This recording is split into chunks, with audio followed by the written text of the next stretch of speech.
Thanks for listening to the AZ Wildcats podcast brought to you by DraftKings. Great deal going on. The Stanley Cup Finals. Get in right now. New customers, $5. You get $100 in free plays if you put that down.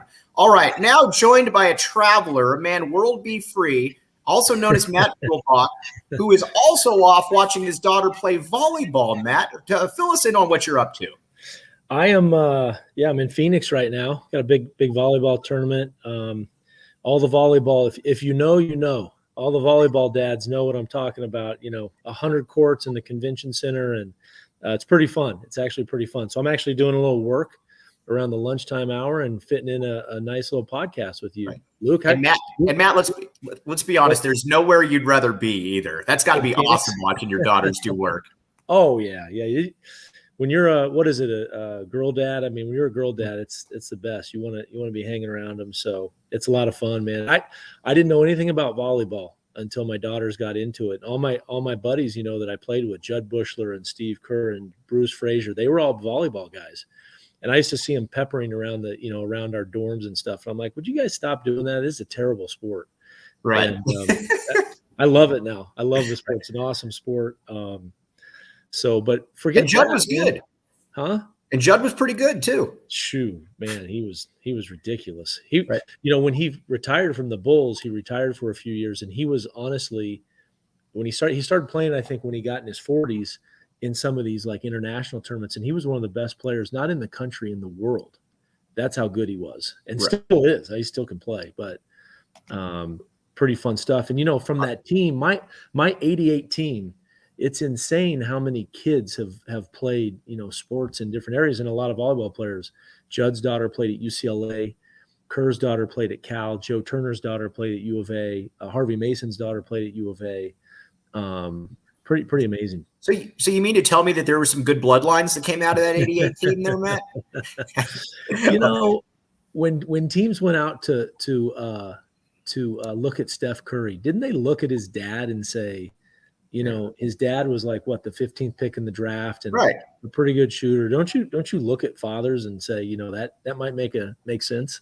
Well, I mean, think of it this way, Matt. If you had a son, he'd be in the NBA by now already, regardless of his age. Just kind of looking at it that way. Yeah.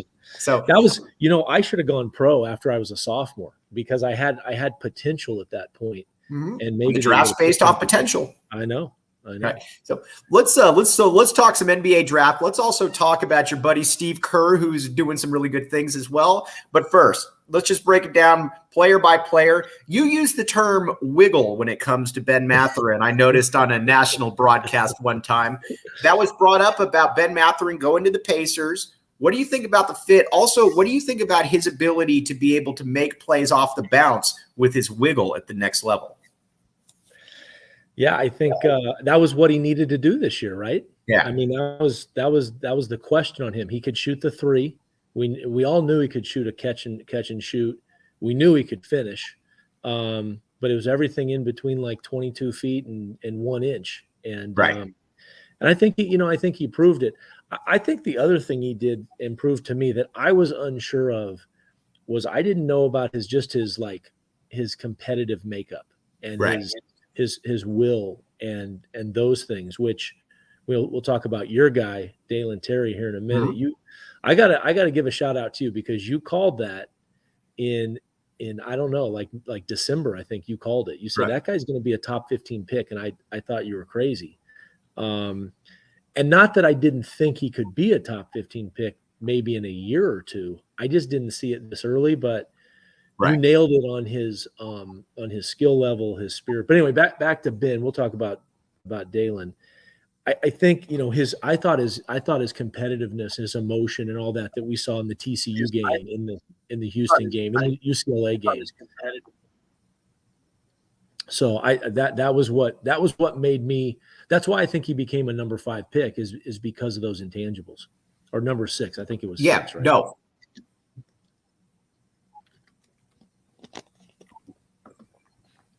And I was asking you before a little bit about where how he compares to a Michael Dickerson. You obviously have a history with Michael Dickerson. You saw him up close. Just from a 6'5" kind of freaky athleticism, very well put together. Do you see similarities there between the two? I do, yeah. Size-wise, kind of their build, like you said, they're freaky. I don't know. I feel like Ben actually gets higher. I felt like Dickerson was quicker, like in terms of like baseline to baseline. The other guy that comes to mind for me when I watched him in the finals was Jaylen Brown. I think he's a lot like Jaylen Brown, and has the like the other guy too. I mentioned to you, and you made a good comment. Who was the kid from Indiana that was a top 2 or 3 pick? 6'6", really good player. I think he's with Miami now. Why am I drawing a total blank on this? Drawing a blank. Are you talking about OG Anunoby? No. Wasn't he with Indiana? And I think he was like a top 3 or 4 pick with the Hoosiers like 6-7 years ago. I'm gonna find this out. Not Evan Turner. No, that was Ohio State. Was that Ohio State or? Yeah, it was Ohio. I'm gonna find this one out, Matt. Okay, we'll figure it out. But anyway, look, the dude's the 6th pick. I mean, it's Victor Oladipo. There you go, Oladipo. Right, for sure. Right. That's right. So I think Ben deserves a lot of credit. I think he, it's not easy for a guy like that. We have that pressure and trying to become that high of a pick. And I think, Sean Miller obviously recruited him. Hats off to Sean for doing that. But I think Tommy gave him a really good year and did a lot with him, and Ben responded. I was watching the finals, and everybody made a big deal of Andre Iguodala when he was coaching up Wiggins. Mm-hmm. Did you see that? Oh yeah, for sure. Which I loved. I thought that was incredible. We know he may be the smartest NBA player of all time, one of them. But I think what people missed in that exchange was Wiggins' willingness to be coached. Yes. And I think, I don't know every situation, but I think, a lot of these young kids push back a little bit, and maybe Ben pushed a little bit. But I think Ben's willingness to be coached this year is what got him, to the next level. I look at Ben and I think that there's 2 different things. I think his upside is a perennial all-star, and that's if he reaches his potential. I think he can be I think he could be a 21, 22 point per game guy. I don't know that he's an all NBA player, but I think he can be an NBA all-star. I also think his low level is probably 11 or 12 points per game. He's going to be a contributor, Matt, for a long time. It just depends on what level he's going to be contributing in the NBA. Yeah, totally agree with that. I love how that's actually interesting, because when these guys break them down, you do have to think of like, okay, I think it's an interesting analysis to break down a guy's ceiling and a guy's floor, and really understand what that is at the next level. And like you said, I look at that draft last night, and Ben may have as high a ceiling as anyone in the Agreed. draft. Agreed. He might be 1 or 2 in that draft, like him. And I don't know. I mean, I look at him as possibly 1 or 2. Well, and I think a lot of people too, they didn't realize how good, maybe even NBA scouts, until you start pushing or poking and prodding around a little bit, and you realize he's every bit of 6'6". He's 212 pounds. He's ready to play right now. And what I find incredibly intriguing is just the difference. And again, I don't want to make him out like he's Allen Iverson when he came back for his sophomore year, but he really did, Matt, go from being a straight line driver or a 3-point shooter to you can clear out. And I think of that TCU game at the very end right there, where granted he pulled up for a 3, but he had that ball on a yo-yo right there. And that wasn't something he was able to do last year.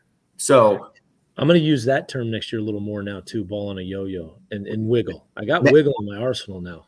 Dude, wiggle and put it on a yo-yo. That's all we need out of this, Matt. That's all I need next year. Right. Let's see. Now let's talk a little bit about Dalen Terry then. So you get to the thing that you and I talked about a lot that I thought was going to be fascinating was generally when guys are listed at 6'7" with the 7-foot wingspan, come to find out they're about 6'5.5" with about a 6'9.5" wingspan.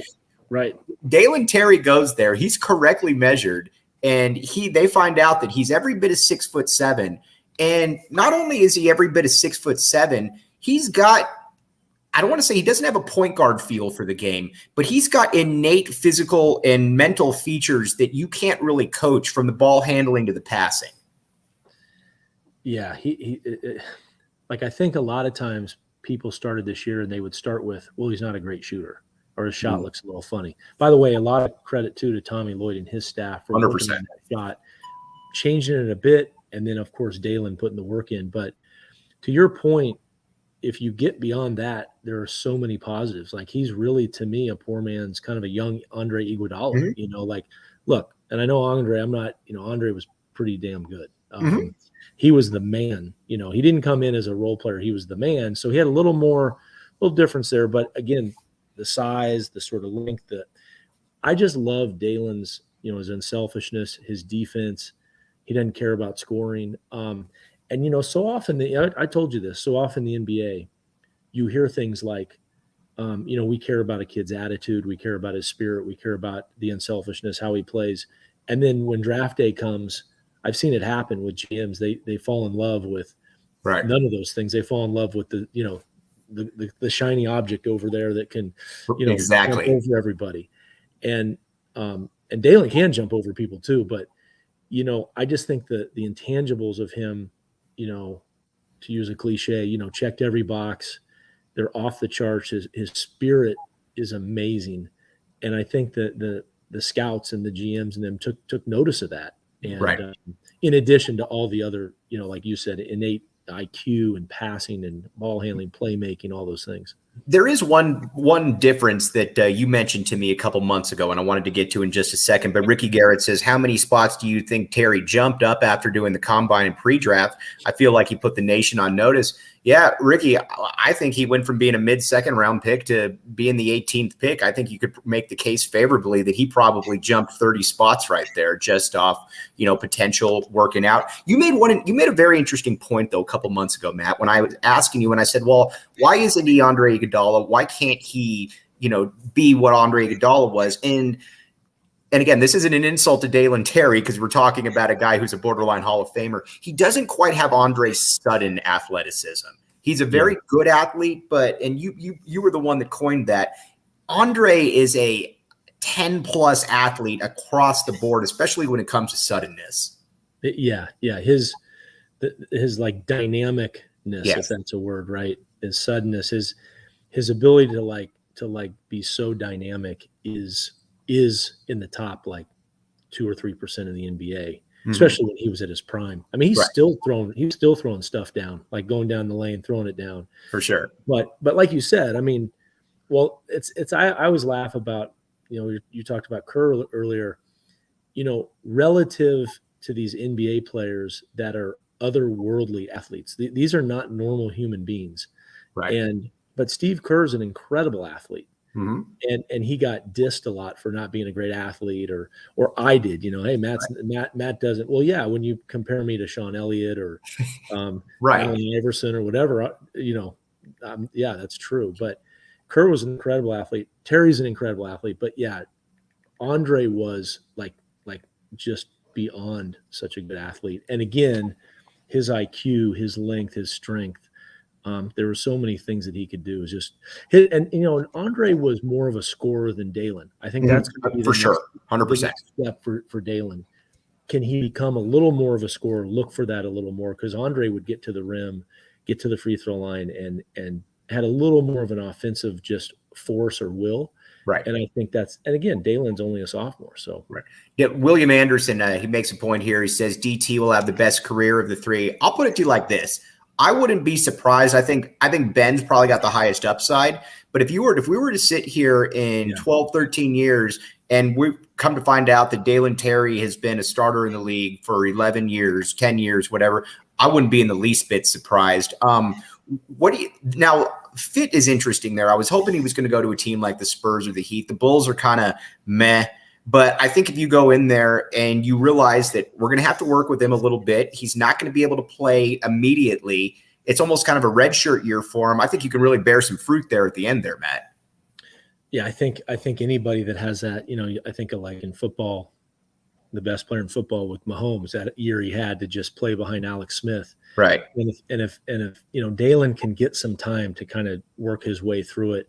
I like the fact that when you're the 6th pick, like Ben, people are going to expect something on day one. Exactly. Maybe not an all-star, but they're going to expect something. And that's not always easy to deal with. So I think Dalen's in that nice little range there where they know he's good. They know he's young. They're going to give him a little time, and that can only help him.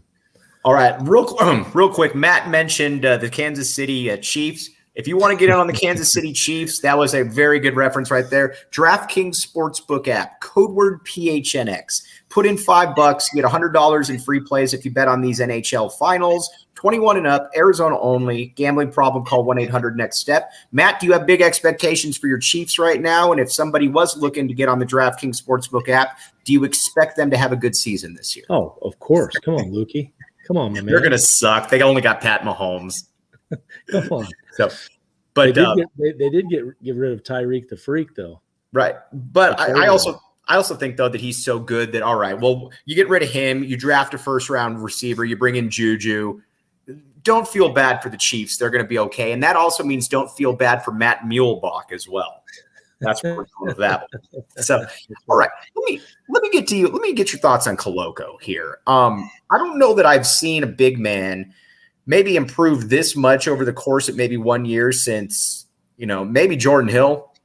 AJ was certainly in that group, but AJ improved so much just from the beginning of the sophomore year to the end of his sophomore year. I don't even know that I can put that one in there.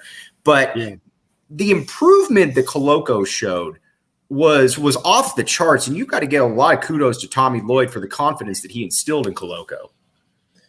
100%, yeah. 2 years ago, I remember I did the first game that Arizona had. It was Miller's last year, and I remember talking to Sean and Jack Murphy, and they said, we think Koloko might be the most improved player in the league this year and win that award. Right. And, we were kind of watching for that, and it didn't happen, right? And I think he was the classic, pandemic sort of guy that got lost in the sort of shuffle there because he didn't have the workouts. He didn't have the weight room stuff. And so they were on it. They knew he had that potential and that he cared. I'll tell you this year when I asked Chris Rounds, the strength and conditioning coach, I said, who's the guy in the weight room that works the hardest? One of the first, it was either the first or second name, he said Koloko, which and Rounds doesn't mince words. So exactly. He works hard. And so when I heard that, I was like, that's a good sign. But you're right. He improved I just thought his spatial awareness, his awareness of the game, his ability to just feel the game, to me went up dramatically this year, which also lends itself to maybe saying he's got a pretty big ceiling too, because his offensive game, he's not being picked obviously for his offensive game. So let's talk about his offensive game, because you were talking during the Pac-12 tournament about how Arizona was able to put Koloko on Jaime Jaquez, and Jaime Jaquez is a bad boy, especially on the perimeter right there. I think you coined the Luke Walton comparison. I think that's a very good one right there. But so you get you get Koloko, who's able to guard a big man. He can guard an N'Faly Dante one game, and then lo and behold, he's going to be guarding Jaime Jaquez the next. That's obviously intriguing. Offensively, though, it's going to be fascinating because, and I could be wrong here, I'm curious as to your take. I think that he's got more potential offensively as a stretch type guy. He worries me. I don't know that he's necessarily a rim runner type, because while he's a good athlete, he's not again, I can't really ever come up with quite the term. He's not a finisher per se, especially against really big dudes. But I think he's got a lot of potential as a stretch guy, especially if you're able to give him a redshirt year or two. Am I totally wrong there? Or am I right?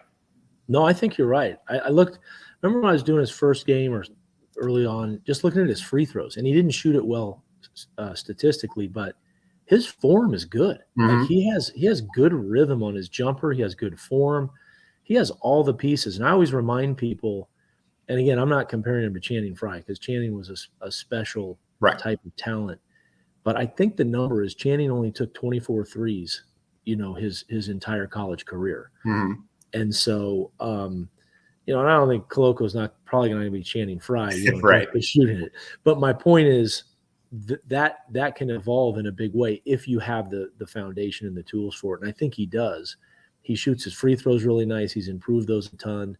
I think he's got, the length and all that to be able to shoot a 20-footer easily, and the strength to do that. But I think he's going to be intriguing on a pick and pop. I would disagree with you slightly on the rim run, though. Mm-hmm. I think most people do. I think he'll actually be pretty good on that. And he dominated Kofi, the kid Kofi from Coburn for sure. Coburn from Illinois. It was obviously a tank. Right. So I was wrong. I was wrong about Terry, though. You were right on that. But I'm going to go against you. I'm going to say Koloko is going to be a rim runner. Does he have a little bit of Chris Boucher in him? That's a good one.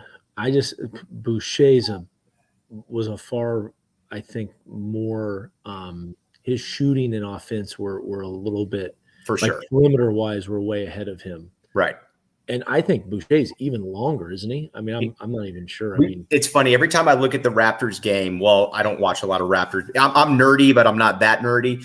Every time I look at a Raptors game, though, he has one game every 40 games where he has 40 points and 18 rebounds. And then it's amazing. Then it goes right back to 6 and 7 or something like that.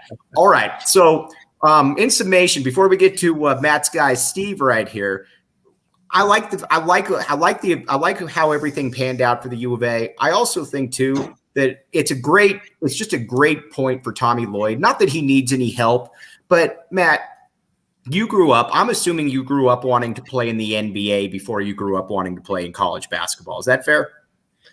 I wanted to be World Be Free. That was one of my favorite players right there. There was a rhetorical question. It was a rhetorical question. But the kids want to play in the NBA. So when you get Tommy Lloyd walking in and saying, here's what I did at Gonzaga as far as this goes. We got 2 first-round picks. We got a high second-round pick. You immediately get the casual parent's ear that, oh, NBA? Tell me a little bit more about that. So this was a really good evening for Tommy Lloyd as well as the U of A basketball players. Yeah, no, I think that's a great point. When Arizona talked to me, initially when Luke talked to me, they didn't have that. They didn't have the stories of the guys going to the NBA. They didn't have Steve Kerr yet in the NBA or Sean Elliott yet in the NBA. And so a lot of it, you were going on, if you wanted to play in the NBA, it was like, well, I think we can help you. Now, this story's crazy. I can show you. I can show you the lineage. And I think the thing they can show them is 2 things.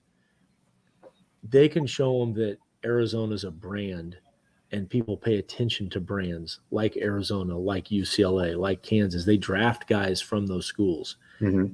And then I think that the other thing that he can really show them is the development of all 3 of these guys we just talked about.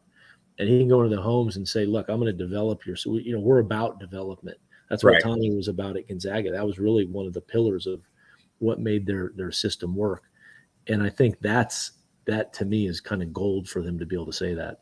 All right, let's get to Steve here in just a second. But again, DraftKings Sportsbook app, code word PHNX. I watched the entire Warriors finals. Matt watched it. You know what's even funner or more fun is if you put down $5 to get $100 in free plays if you're a new customer. I'm generally wrong on everything. I actually like the Warriors to win that finals, as did Matt. Although Matt was very concerned throughout the finals. I'm not going to give Matt a total free on that one. But that's right.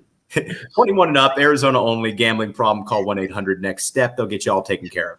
Okay, Matt, before we get into breaking it down, Steve Kerr right now is one of the 5 greatest NBA coaches of all time. It's not really a debate. You've got Phil Jackson, you got Greg Popovich, you got Red Auerbach, you've got Pat Riley, and you've got Steve Kerr. He is firmly cemented in there right now. And who would have thought 8-9 years ago that it looks like Steve's going to take the New York Knicks job, Yeah.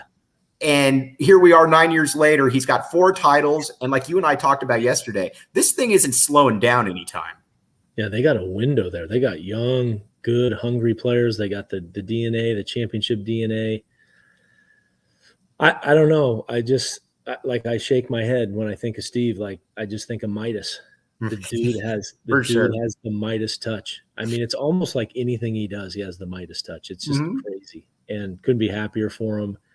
I mean, I think of those other guys, like, you got Phil, and they're, amazing guys. Pop is to some degree pretty normal, but in having Steve in that list and having him as normal as he is, yes, his like ratio of like incredible experiences and accomplishments to normalness is maybe the highest in history. Right. For sure. Because he just looks like a normal dude. I've never met him, but he looks like a normal guy. And he is. And he's like, but he's really smart. has a really good, I think. I mean, obviously he's a great basketball mind, but he just has a great feel for people and teams and just like how he like coaches his people. Is his relationship and communication stuff is next level. Is he a quiet confidence guy? Like when you guys are talking on the phone or you're grabbing something to eat, can you tell when he thinks that we're going to be pretty good? I'm just not really saying it. What's he like? Because I always wonder with geniuses like that, and Steve Kerr is a basketball genius, that they know things that the average person just can't observe. I've always wondered that. Do you ever detect any of that? Yeah, that's a good question. I think this year, like what he was detecting more than anything is like how tough it was going to be.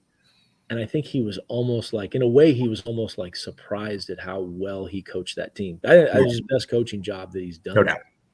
Other than maybe the first year, because the first year he's coming from nowhere. He's coming from the booth, and he's got to stand in a locker room and talk to these guys. I'm going to say right now, standing in an NBA locker room and addressing a team and having the confidence to do it and the belief and, making that happen, that's one of the tougher jobs in America. Like, because these dudes are, half of them are worth 20 million, 50 million, 100 million. And they are hard to impress. They are very hard to impress. They know frauds when they see them. They can sniff you out really quickly. And so anyway, his first year being able to do that, and then this year, I just think like because of the differences that they had with their team and so forth. But I don't know if I really answered your question. I'll say this: like he does feel like what's going on though, at a pretty high level. Like I've actually talked to him before, where he's said like I feel good about tonight's game. Like we had a good practice, and like even like last year or 2 years ago when they weren't very good, And but I'll tell you what he is. That one of the things that doesn't, I mean, it comes across, but his feistiness, like his, he has a feistiness that's incredible. I always think back to when, and again, I remember this like it was yesterday. I remember reading, because when I was about 10 years old, the highlight of my day was getting the sports section in the morning and reading it. And on the front page of the Daily Star is a thing about Michael Jordan punching Steve Kerr. But what's funny about it, Matt, is that was really, in a weird way, kind of a crossroads moment for him as a professional basketball player, because obviously Michael Jordan's not going anywhere. You clearly haven't proven anything to MJ at that point. And oh, by the way, a year later, I'm going to trust you with a shot that's going to win a championship. So just going from that, being on that side of Michael Jordan to earning Michael Jordan's complete trust right there, I think just tells you everything you need to know about the, just about the stick-to-itiveness of the man. Yeah, that was a Steve Lavin word right there, stick-to-itiveness. I'm trying to branch out, man. I like that. I like wiggle, stick-to-itiveness. There's a lot of good ones here. Yeah, I know that fight, like you said, it actually, like, that couldn't have been any better for his career than to get in a fight with Michael Jordan. Have that on your, like, you have that on your belt buckle to say, and to keep coming back, then to not wilt, to keep coming back. Because I remember MJ saying that, he said, I didn't really know anything about this guy. I knew that he could stand in the corner and shoot threes, but he kept coming back the next practice and the next practice. I mean, that's special stuff right there, because a lot of people wouldn't be able to do that. No, it's, like I said, his competitiveness, his feistiness, you would never know it. Like hanging around him, walking around the U of A campus on a football game day, he's having more fun than anybody there, and doesn't even show that. There was a time. I'll tell you a real quick story. Judd Bushler and myself and Bruce Frazier, a guy named Craig Reeves, would caddy for Steve at the old Lake Tahoe Celebrity Golf Tournament. Okay, when all these celebrities come out, and it's like, it's Michael and Charles and MJ. I mean, it's the A-listers, the A list, Elway and so forth, Emmitt Smith, etc. But he's standing on the tee and I'm caddying for him, and we're on the first tee. And he's a really good golfer, but so are a lot of those guys. I mean, there's some great golfers in that group. And they, there's a crowd. They announce your name. He's not playing every day, so it's nervous. Like, it's nervy for these guys that don't play every day. Not used to that first tee. Right. On top of it, Michael Jordan walks behind the tee box because he was going from the 9th green to the 10th tee box, and he walks right behind Steve on the first, and he stops and he waits. He wants to watch him hit it. And I mean that, like, I like almost get goosebumps thinking about that situation, because it was like Steve told me later, it was like, that was his most pressures I've ever had in my life, you know? Right. But he turned to me, he's holding his club, and he's getting, he's holding the ball in the left hand. He turns to me and he's like, he was nervous. Like, and he's like, I'm nervous. Like, I'm feeling it. Like, it's pressure right now. And he paused, and then he just goes, I love it. For sure. Like, this is fantastic. Like, I don't get this very often, you know? And he just, like, he was embracing, you know, the pressure of it. So, like, I thought that's just such a beautiful thing for someone to say, here's this incredible pressure, and just embrace it. Yep. All right, Matt, before we let you go here, because I know, again, this got to be awesome for you right here. And by the way, I can appreciate it. I was having to spy on Tommy Lloyd, AKA follow him around last week, and there was about 15 courts and whistles going everywhere. So I can appreciate the struggle to a certain extent. But I wanted to ask you this. Steve, a lot of people say, is Steve Kerr, the one thing that I always, as somebody who was never able to play at a high level, I always am baffled by the people that walk away with so much left on the table. You know, whether it's, you know, like if I'm Barry Sanders, I'm looking to break. Yeah. I'm looking to throw that rushing record so far out there that nobody can ever touch it. Is Steve gonna take this one to its conclusion? Is he a guy that could retire on top? What do you see what is the end game for Steve Kerr as a coach? God, no one's ever brought that up. You know, like, yeah, and now, because now it's like people are thinking about that. He could run off multiple here. Yeah, I don't know. Like, I don't know. Like, I tend to side with, he just loves, you know, the competitive piece of it. And I don't think he will care, you know, that much about it. I mean, like, if he's in sight, he's going to go for it. I mean, he's not afraid of it. Right. I don't think that's what drives him. You know, right. I really don't. Like, he'll have fun with it. He'll talk about how he has 9 rings. Like, right. You know, I sent him the video of Ferris Bueller, the 9 times, you know, video, 9 times or whatever. Right. He said something funny about that, but I don't know. That's probably a question I got to throw out to him. All right. Well, Matt, I can't thank you enough, AKA World Be Free, for hopping on here. Right. That was one of my favorites, man. Oh, dude, we're going to talk next time we hang out. We're hanging out next weekend. I'm holding you to that. We got some Lloyd Be Free stories. But Matt, again, you're the best, dude. I'll be bothering you later today. Have a great time, buddy. Thanks, Lukey. Thanks, buddy. All right. Talk to you soon. Take care.